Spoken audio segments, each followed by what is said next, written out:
2025 সাল ফেব্রুয়ারি মাস। ফেব্রুয়ারি মাসের 9 তারিখ এবং 10 তারিখ এই 2 দিনে এস নামের মানুষদের সঙ্গে ঠিক কি ঘটতে চলেছে, তাদের ভাগ্যফল, রাশিচক্র, তাদের কোন কার্যের দ্বারা সুফল আসবে এবং কোন কার্যে ব্যাঘাত ঘটতে পারে, কোন কোন বিষয় পজিটিভ এবং নেগেটিভ, সমস্ত বিষয় আজকের এই ভিডিওতে জানাবো। নমস্কার সুপ্রিয় দর্শক বন্ধুরা, প্রত্যেককে স্বাগত রূপজাহি চ্যানেলের আরও একটি নতুন ভিডিওতে। আশা করছি প্রত্যেকে আপনারা সুস্থ আছেন। দর্শক বন্ধুরা, নামের প্রথম অক্ষর একটি মানুষের কাছে অত্যন্তই গুরুত্বপূর্ণ, কারণ নাম থেকে একটি মানুষের সম্পর্কে প্রচুর কিছু তথ্য বলা সম্ভব, বিশেষত চরিত্র এবং বৈশিষ্ট্য সম্পর্কে। যখন কথা হয় এস নামের মানুষদের সম্পর্কে, তখন এদের সংখ্যাতত্ত্বের মানই হয় 1, অর্থাৎ এদের বৈশিষ্ট্যের মধ্যেই রাজকীয়তা এবং লিডিংশিপ লেখা থাকে। অর্থাৎ হলো এস নামের মানুষেরা সাধারণ ক্ষেত্রে যেই কথা বলেন, যেই কার্য করেন, সেখানে সর্বদা লিডিং পজিশন বা স্পটলাইটে থাকতে পছন্দ করেন। সর্বে সর্বা হয়ে বা মধ্যমণি হয়ে থাকতে পছন্দ করেন। শুধুই যে তাদের সংখ্যাতত্ত্বের মান তা কিন্তু নয়, তাদের বৈশিষ্ট্য চরিত্রের মধ্যেও এমনটা কিন্তু লক্ষ্য করা যায়। এরা যে কার্যকে মনোযোগ সহকারে করেন তাতে সফলতা অবশ্যই পান।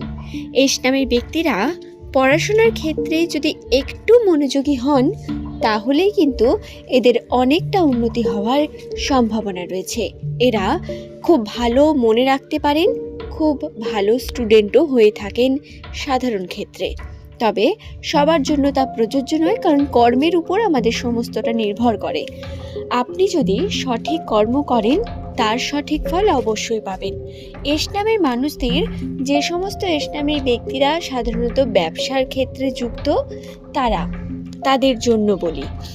সাধারণ ক্ষেত্রে এস নামের মানুষদের কথা এবং এদের আচরণ সুন্দর হওয়ার কারণে ব্যবসার ক্ষেত্রে এস নামের মানুষদের পজিটিভিটি সব থেকে বেশি থাকে। এরা কথার বলে অনেক কিছুই উন্নতি করে ফেলতে পারেন, যেটা অন্যান্য ব্যক্তিদের কাছে অনেক কঠিন। এদের মধ্যে সুপ্ত কিছু জ্ঞান এবং কিছু গুণ বর্তমান থাকে, ঐশ্বরিক ক্ষমতাও বলতে পারেন। তবে ভাগ্যচক্রে এরা বারংবার পরীক্ষিত হন, বারংবার এদের কাছে বাধা বিপত্তি আসে, বারংবার কোনো না কোনো দিক থেকে হেরে যান এবং কর্ম সঠিক সময়ে সম্পূর্ণ করে উঠতে পারেন না।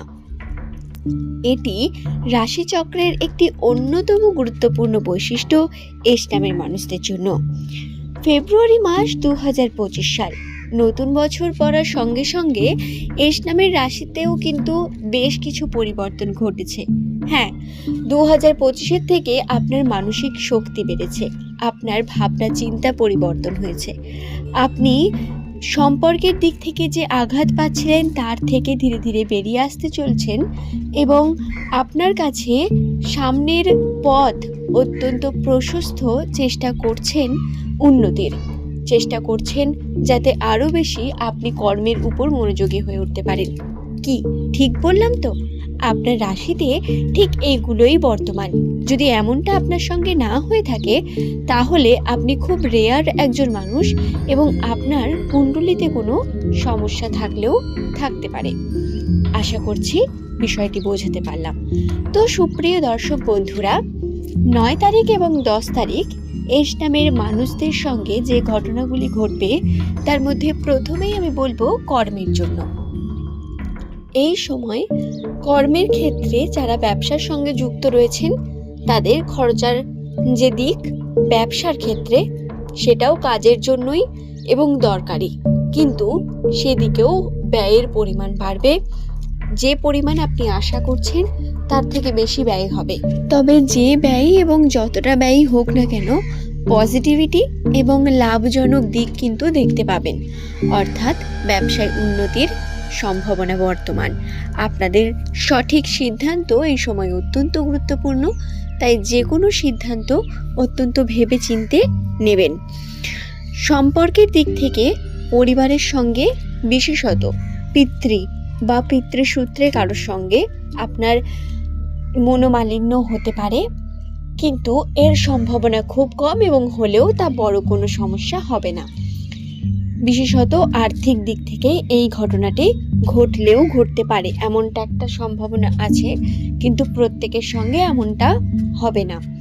সুপ্রিয় দর্শক বন্ধুরা, আরও একটি বিষয় যেটি আপনাদের অবশ্যই জানার প্রয়োজন রয়েছে, সেটি হলো এস নামের মানুষদের আপনারা যে পরিমাণ আশা বর্তমান সময় করছেন যে কোনো কার্য, সম্পর্ক, কোনো মানুষের উপর, যার উপরই বলুন না কেন, সেই আশা কিন্তু আপনার সম্পূর্ণ পূর্ণ হবে না, এবং যতটা আপনি আশা করছেন সেটা ভুল। আপনার অতটা ভাবা ঠিক হচ্ছে না, বা কোনো না কোনো দিক থেকে কিন্তু আপনি এর জন্য মানসিকভাবে চাপে পড়তে পারেন। এটাও আপনাকে একটু খেয়াল রাখতে হবে। আচ্ছা, আরেকটি বিষয় আমি আপনাদের জানিয়ে দিই, লটারি, শেয়ার মার্কেট বা অন্যান্য ইনভেস্টমেন্টের দিক থেকে এই সময় যদি আপনারা হুড়োতাড়ার মাধ্যমে বড় কোনো ইনভেস্ট করে ফেলেন, তাহলে পরবর্তীকালে গিয়ে আপনাকে ক্ষতিগ্রস্ত হতে হবে। তাই ভেবে চিন্তে, আপনি যদি এক্সপিরিয়েন্সড হয়ে থাকেন তাহলে আমি আপনার জ্ঞান নিয়ে কোনো তুলনা করতে পারবো না, কিন্তু রাশিচক্র অনুসারে আপনি কিন্তু এই সময় বড় কোনো ইনভেস্টমেন্টের দিকে যাবেন না। চেষ্টা করবেন, যদি আপনাকে করতেই হয় তাহলে ছোটোখাটো অ্যামাউন্ট নিয়ে সেটা করার। আমি তো বলবো এখন বন্ধ রাখতে পারেন এই দুদিন, 9-10 তারিখ আপনারা এই কার্যগুলি করবেন না। আপনারা চেষ্টা করুন যাতে কর্মের উপর আপনার মনোযোগ আরও বেশি বৃদ্ধি পায় এবং কর্মকে আপনি সঠিকভাবে করতে পারেন। এটাই আপনার কাছে এখন সব থেকে ইম্পর্টেন্ট বিষয়, যেটিকে আপনার গুরুত্ব দেওয়া উচিত। আশা করছি আমি বিষয়টি বোঝাতে পারলাম। প্রেমিক বা প্রেমিকার দিক থেকে আপনাদের সম্পর্কের মধ্যে ছোটোখাটো মনোমালিন্য এবং ছোটোখাটো ঝগড়া ঝামেলা হতে পারে, কিন্তু সেটা বড় কোনো আকার নেবে না। এবং যে সমস্ত ইসলামের ব্যক্তিরা বিবাহের জন্য প্রস্তুতি নিচ্ছেন, তাদের বিবাহের শুভ যোগও বর্তমান। সম্পর্কের দিক থেকে আপনারা একটু ঠিকঠাক খেয়াল রাখলে সম্পর্কের দিক থেকে কিন্তু পজিটিভিটি রয়েছে, খুব একটা নেগেটিভিটি নেই। আশা করছি ভিডিওটি আমি আপনাদের বোঝাতে পারলাম। ভিডিওটি সম্পূর্ণ দেখেছেন আশা করব, এবং এখনও পর্যন্ত এই ভিডিওটি যারা দেখছেন, যারা উপস্থিত রয়েছেন, তাদের অবশ্যই প্রথমে বলবো অসংখ্য ধন্যবাদ। এবং যদি আপনার ভিডিও সংক্রান্ত কোনো প্রশ্ন থাকে তা অবশ্যই নিচের কমেন্ট সেকশনে কমেন্ট করে জানান। পরবর্তীকালে এমনই ভিডিও নিয়ে আপনাদের কাছে হাজির হয়ে যাব।